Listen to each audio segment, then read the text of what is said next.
You got it, sir. Okay, thank you, pal.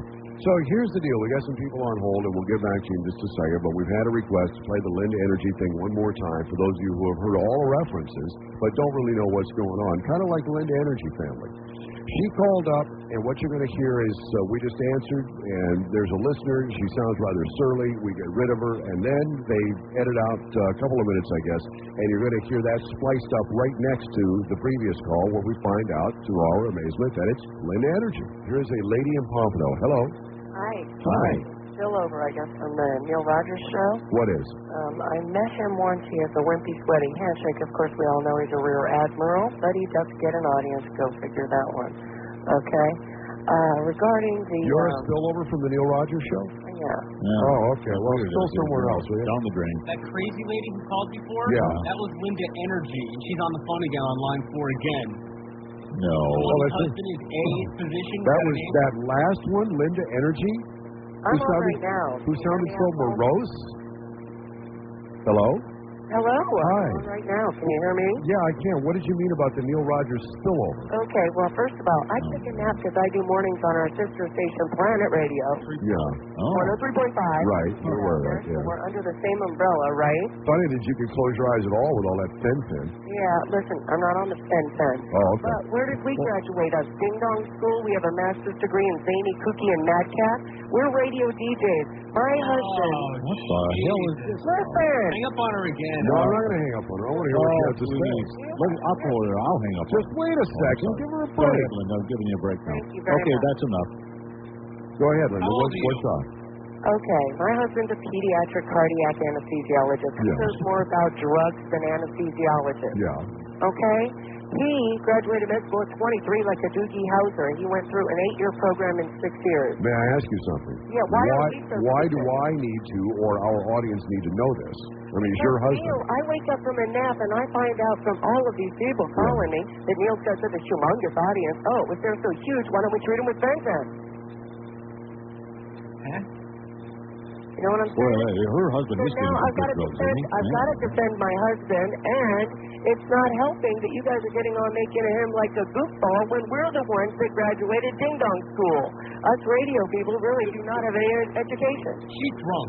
She's got to be. She's ripped. Are you drunk? I am not drunk. You know, this sounds just like her show. You know, Linda, if Oh, I so you listen. Got you listening. Linda, What? no, and I think he was just joking. We wouldn't do that. I read the transcript, so. No, let me show. They both suck. just Adam, just relax a second. Linda, let me just point out something. By these calls, you're not furthering your cause, whatever that may be. You're not endearing yourself to your audience. You're giving very backhanded, very veiled, whatever it is. They all sound like shots. And first you preface it with, hey, we're on your sister station, we're part of the same company. Then you call Neil a rear admiral. Then you say that our audience is a spillover from Neil, and he's got this giant, humongous audience, and you're here to defend your husband. What does all of this mean? You know why? Here's the real truth, but Neil won't say it, and you're probably going to hang up on me. I stopped by the radio station on his branch just to say hello, nice to meet you, because I understand Alan He said that. I heard him talking about it. Because I understand Alan Mason said that you enjoy me, and I was the only good piece of over there at Big 106 when they fired my white ass, okay? Who said that? Neil. Neil said that? Yes. Okay. So why are you dealing with us So instead of Neil? I know. I walk over. I actually suffered and had lunch at Denny's so I could stop by and say hi to Neil. I've never met him. Never met you guys. And wanted to just say hello. My name's Linda, and it's nice to meet you. And Hi, then Linda. the rest of the show, I'm being picked on about Fen-phen. I'm being talked about. But you didn't do that with us, Linda. Linda, you didn't do that with us.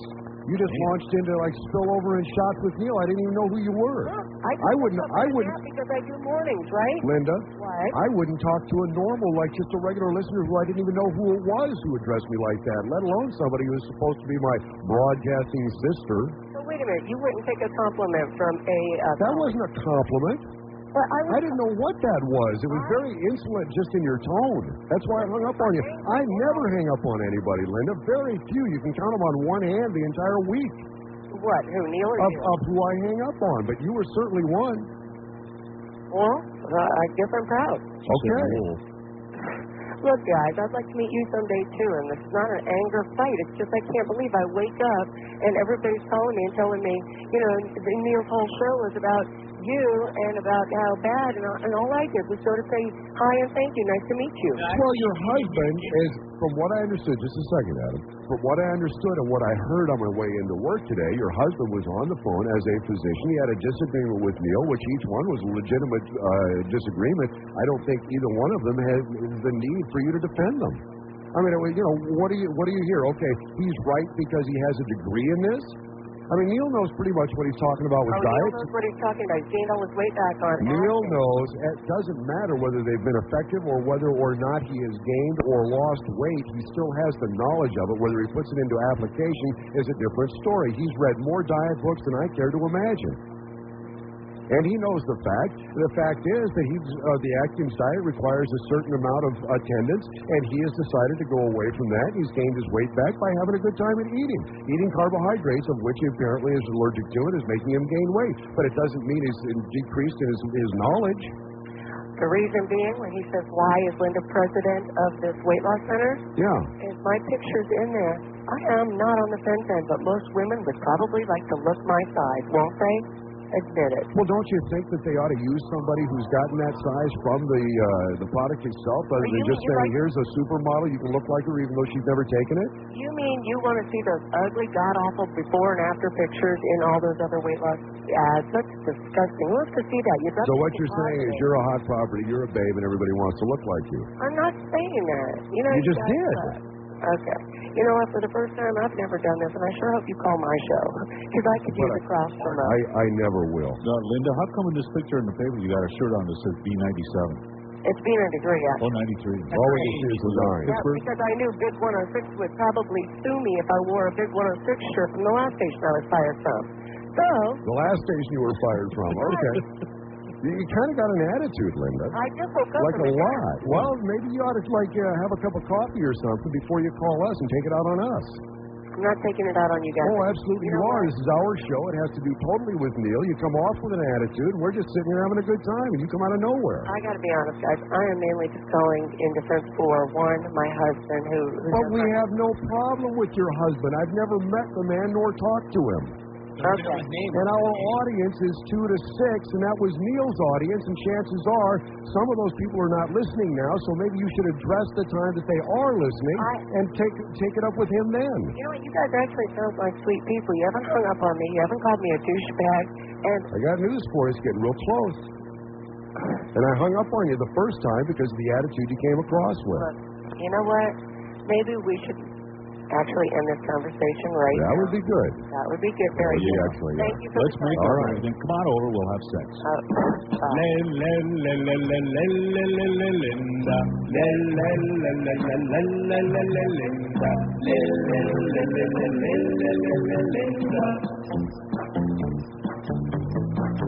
I tried to count sheep, but I still can't sleep. Because of the drugs, I got the Linda. She's out of control. Out of control. On the radio. On the radio. She's got radio and to go. That's it, what's up? I thought I knew what I was doing when I put my name down on Linda's list. Linda said she's grooming. I guess she meant something like this. My heart skips a beat. Heart skips a beat. From the drugs that I eat. From the drugs I eat. My insomnia's reminding me about Linda.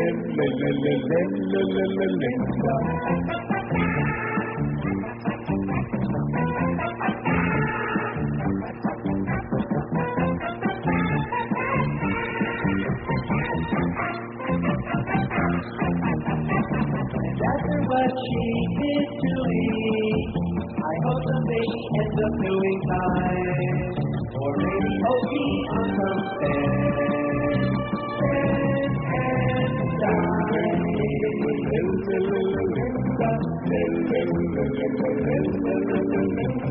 3:45 at WIOD. If you'd like to get in on the show, 622 WIOD and Dave. So that's pretty much it in a nutshell. In a nutshell. There you go. Unrelentless as we are. 767 WIOD. There you go. Yeah, but where did the one come from you guys used yesterday on the payphone challenge? That's the one I like. Oh. Yeah, that one. Here. It came from here. Right here. That's a good one. Listen. It was Mike Disney a long time ago. We asked for a... Interrupt me? Can you do that without interrupting me? What does that mean? In other words, you want to make a speech? No, I'd like to bring up 3 points without interruption. Can you do that? I don't know. It all depends on what they are. This is my show. I don't think you were on the air last I checked. Well, I'd like to say 3 points. Yes. Number 1. Let me check before I give you this unbridled time here. Are you the same A physician who was in here the other day with your wife who used to be on a planet? I am a physician who is married to Linda Energy. Okay. Who you have spent a lot of time on the last 4 shows speaking about. Yes. And my first point I'd like to say is to the women audience is that I don't think it's proper for men to be bashing women the way they are. And to your male audience... Well, what do you mean bashing? Let me finish. No, not that. We're going to have a conversation. Yes. That's the way this show works. We have a conversation. Let me say it again. If you want to make a speech to the soapbox, okay? If you want to have a conversation, I'll be more than happy to do it. But if you want to make a speech, they're not going to hear a word you're saying. Look, I will talk to you with conversation after I make my 3 points. No, you're not going to tell me the ground rules, okay? This isn't your show. I'm telling you. Yes. I'm putting you on hold right now, okay? The first part of it is nobody is bashing women. Your wife came into the studio, acted ridiculous, then called in Rick and Suds and made an ass out of herself in addition to making all kinds of grotesque comments about me and acted like a goofball. Next point. Unrelentless. See, he's still been talking. You didn't even hear what I just said. You have been unrelentless in the way that you have picked on a woman in particular who is my wife. I would think a woman would be your wife, yes. In the type of comments that you've made about her, and I think anybody who listens to you should feel ashamed for you for making those type of comments. Yeah, I think they ought to feel ashamed for you for calling and sounding like such a goofball. Number 2, you make yourself to be a diet guru.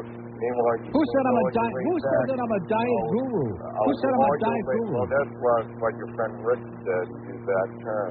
And I would just say, you gained all your weight back, and I would invest with the stockbroker who lost all his own money. Yeah. And the third thing is, I think Bud Paxton, putting himself out to society as a born-again Christian, as a Christian man, should not have your type of radio on his network. It's good freedom of speech if somebody else wants to support you, but if he wants to hold himself out as the perfect Let me ask you a question. Let me ask you a question. What's the top-rated talk show in this market, sir? Let me ask you another question, my intemperate person. Since you said you wanted to have a conversation, but you continue rambling along like you've got some kind of a mental disorder and you can't hear. Do you have hearing aids, sir? Do you have a problem with hearing? Are you kidding? You're not even letting me... Okay, put him on hold again.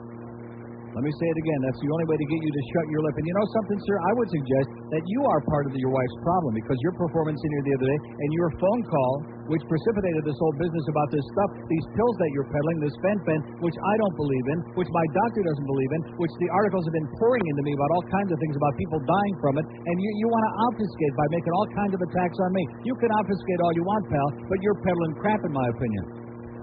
Nobody's dying from Fen-phen. No one has ever. Are you saying that no one has ever died from Fen-phen? If it is prescribed properly or not dying from Fen-phen. That's not the answer to the question. Let me ask the question again. Are you saying that no one has ever died from taking Fen-phen? Is that what you're saying? Cases where people have not been prescribed properly. But people have died. And one of the reasons for that is that everybody and their brother. One of the reasons for that is that everybody and their brother is opening up another damn diet clinic on every street corner and peddling Fen-phen because fat people, as I know better than anybody, are desperate looking for a magic pill. Isn't that right, doctor? As a cardiac anesthesiologist, I've had people who are in the midst of coronaries just while they're on the Atkins diet. Yeah. I can diet. There's no safe diet. What does that have to do with? What does that have to do with Fen-phen? What does it have to do with Fen-phen? Let me ask you for the last time, okay? Since you're incapable of one, holding a conversation civilized, and number two, answering a question, I'm going to ask you for the last time. What is it about Fen-phen that you're trying to cover up, sir? There are people getting horrendous. Ask Harvey Baxter, the judge. Ask him how Fen-phen did for him. Harvey Baxter should have never been prescribed the medication. He was not properly worked up. He had problems with depression and problems with his eyes before any of the Fen-phen was given to him. The problems with Fen-phen is when they're not prescribed properly to the right people. When it is prescribed properly,